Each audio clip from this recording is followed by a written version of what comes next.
इस पर डिबेट हुआ था, बहस हुआ था पिछले पार्लियामेंट के सेशन में। सरकार लेकर आई थी कि वंदे मातरम के 150 साल के ऊपर। तो मैंने अपने उस 10 मिनट के स्पीच में पार्लियामेंट में बताया था कि हमारा संविधान का आगाज होता है वी द पीपल से। भारत माता की जय से संविधान का आगाज नहीं होता। और जब संविधान जो हम लोग अपना रहे थे तो उस वक्त कॉन्स्टिट्यूंट असेंबली के 2 मेंबर्स ने, एक ने कहा कि वंदे मातरम शुरू करो, उसको रिजेक्ट कर दिया गया उस दिन। फिर एक ने कहा कि ये कहो कि हर पीपल, उसको रिजेक्ट कर दिया गया। तीसरा ये कि हमारे संविधान का जो प्रियम्बल है, liberty of thought, expression and belief है ये। अब आप बताइए, आर्टिकल 25 में आप फ्रीडम ऑफ रिलीजन मुझे दे रहे हैं, और अगर आप ये कहेंगे कि आपकी मोहब्बत इस वतन से उसी वक्त साबित होगी जब आप इस वतन की पूजा करेंगे, इबादत करेंगे, और जब फ्रीडम ऑफ रिलीजन मुझे दिया गया है कि अपने अपने मजहब पे चलो, इस देश का कोई रिलीजन नहीं है, जो खुदा को नहीं मानता वही भारत का बाइज्जत नागरिक है। कि जब पार्लियामेंट में जब इस पर डिबेट हुआ था, बहस हुआ था पिछले पार्लियामेंट के सेशन में, सरकार लेकर आई थी कि वंदे मातरम के 150 साल के ऊपर।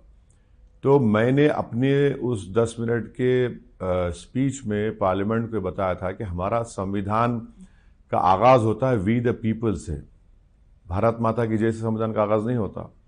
और जब संविधान को हम लोग अपना रहे थे तो उस वक्त कॉन्स्टिट्यूंट असेंबली के 2 मेंबर्स ने, एक ने कहा कि वंदे मातरम शुरू करो, उसको रिजेक्ट कर दिया गया उस दिन।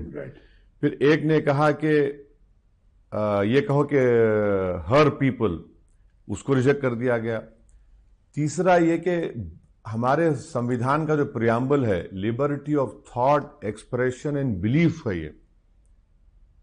अब आप बताइए, आर्टिकल 25 में आप फ्रीडम ऑफ रिलीजन मुझे दे रहे हैं, और अगर आप ये कहेंगे कि आपकी मोहब्बत इस वतन से उसी वक्त साबित होगी जब आप इस वतन की पूजा करेंगे, इबादत करेंगे, और जब फ्रीडम ऑफ रिलीजन मुझे दिया गया है कि अपने अपने मजहब पे चलो, इस देश का कोई रिलीजन नहीं है, जो खुदा को नहीं मानता वही भारत का बाइज्जत नागरिक है।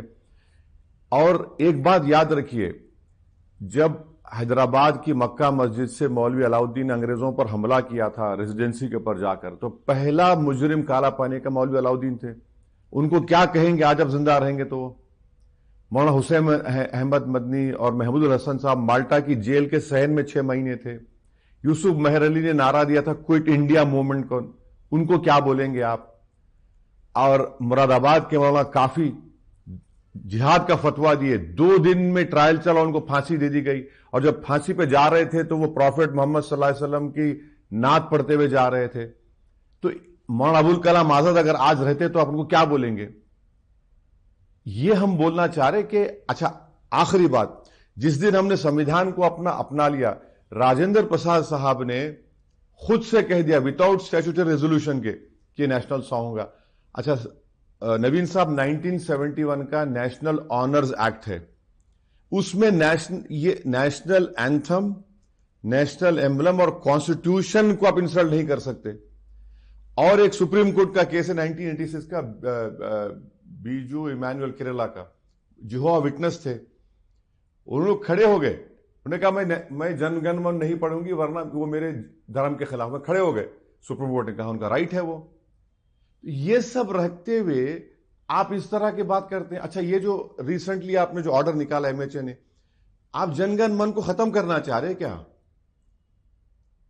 नहीं, देखिए उसका लीगल और कॉन्स्टिट्यूशनल कहां है उसकी बैकिंग?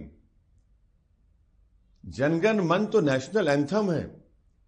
और आनंद मठ की किताब अगर आप पढ़ेंगे कभी, मैं आपसे रिक्वेस्ट करूंगा, पेज नंबर 79, 80, 115, 116, 98 पढ़िए आप। उसमें तो इस्लाम धर्म के खिलाफ बातें लिखी हुई हैं। आप माने, मैं बोल भी नहीं सकता यहां पर, इतनी बुरी बुरी बातें लिखी गई उसमें, कैसा उसको बोलेंगे? अच्छा, वो तो अंग्रेजों के लिए काम करते थे, जो ये जो आनंद मठ लिखे साहब, वो तो अंग्रेजों के लिए काम करते थे। अब आप इसको लाकर किसी को हम यही बोल रहे कि फोर्स मत करिए आप किसी को। तो आप इसको लेके जाएंगे अदालत में? नहीं, अदालत जाने के लिए सरकार को समझने की जरूरत है। आप फोर्स क्यों कर रहे हैं? आप किसी को फोर्स मत करिए। नेशनल सॉन्ग है, मानते हो उसको, मगर मेरी फ्रीडम ऑफ रिलीजन का क्या होगा फिर? इसको आप कैसे रिकंसाइल करेंगे? आप तो नहीं कर सकते। वो तो कहते हैं कि देश की अगर माँ को, देश को माँ मान रहे हैं, उसकी नहीं, देखिए, मैं अपनी माँ की कोख में 9 महीने रहा और खुदा ने मुझे अपनी माँ की कोख में रखा, पैदा किया। मैं अपनी माँ को खुदा नहीं मानता हूं। मैं अपनी मेरी माँ की मैं बेहद, और मैं मानता हूं कि हमारे प्रॉफिट मोहम्मद सल्लल्लाहु अलैहि वसल्लम के माँ के पैरों में जन्नत है, पर मेरी माँ मेरे लिए खुदा नहीं है। अगर ये लॉयल्टी का टेस्ट हो जाएगा तो फिर आप क्या कहेंगे उन लोगों को जो इस अंग्रेजों को भगाने में अपना सब कुछ कुर्बान कर दिए? नेताजी सुभाष चंद्र बोस के साथ जर्मनी से लेकर जापान तक अगर कोई सबमरीन में गया था, कोई संगी था क्या? वो हैदराबाद का मुसलमान था। जर्मनी से लेकर मौजूदा जापान तक नेताजी साथ वो रहा। आप उनके क्या बोलेंगे? आप उनको, कौन थे वो? हैदराबादी था वो। अच्छा, ये तिरंगा जो हमारा फ्लैग बनाया गया, कौन बनाए? हैदराबाद की एक मोहतरमा ने बना कर दिया पूरा उसको। तो वफादारी का अगर आप सर्टिफिकेट, तो हमको जरूरत भी नहीं है, मगर इसको आप लॉयल्टी का टेस्ट कैसे बना रहे हैं? अच्छा, इन लोगों ने, अच्छा ये बात बताइए, बीजेपी से, आरएसएस से पूछ लीजिए, जिस वक्त वर्ल्ड वॉर 1 हो रही थी, इन्होंने सबको भर्ती कराया, और जब मुस्लिम लीग के साथ नॉर्थ वेस्ट फ्रंटियर और बंगाल तक सरकार में आप लोग शामिल थे, मुस्लिम लीग के साथ श्यामा प्रसाद मुखर्जी तो होम मिनिस्टर थे। तो ये आप इन बातों को भूल जाएंगे। ऑर्गेनाइजर मैगजीन पढ़ लीजिए आप, कौन सा है, 28 दिसंबर का। आपने तो नेशनल फ्लैग को अशुभ कहा, मनहूस कहा कि 28 दिसंबर 1915 ऑर्गेनाइजर मैगजीन, मनहूस है, ये 3 रंग मनहूस है। आप बोलिए उसको क्या बोलेंगे? किसने कहा था कि हम बाबा साहब के संविधान को नहीं मानते, मनुस्मृति को मानते? गोलवालकर साहब ने कहा। जीरो हमने इन्वेंट किया, हमने बताया दुनिया को, जहां योग है वहां रोग नहीं। सबसे पुरानी सभ्यता है हमारी। गुलामी से तो और देश भी लड़े भाई, पर आजादी के लिए अहिंसा का रास्ता बस हमारा था। अपने पसीने से जमीन सींचता किसान और घर में घुसकर मारने वाले जवान, बस इसी मिट्टी ने जने। इसके हाथ ने जब थामा जज्बा तो इतिहास रचे। कदम बढ़ाए तो चांद का वो हिस्सा चूमा भाई, जहां कोई कभी नहीं पहुंचा। आज पूरी दुनिया में शान से लहरा रहा है तिरंगा, और इसके पीछे है गर्व से भरी अनगिनत कहानियां जो लिखी जा चुकी हैं और लिखी जा रही हैं, जिन्हें मैं सुनाऊंगा राष्ट्रगर्व रोज शाम 6:25 पर।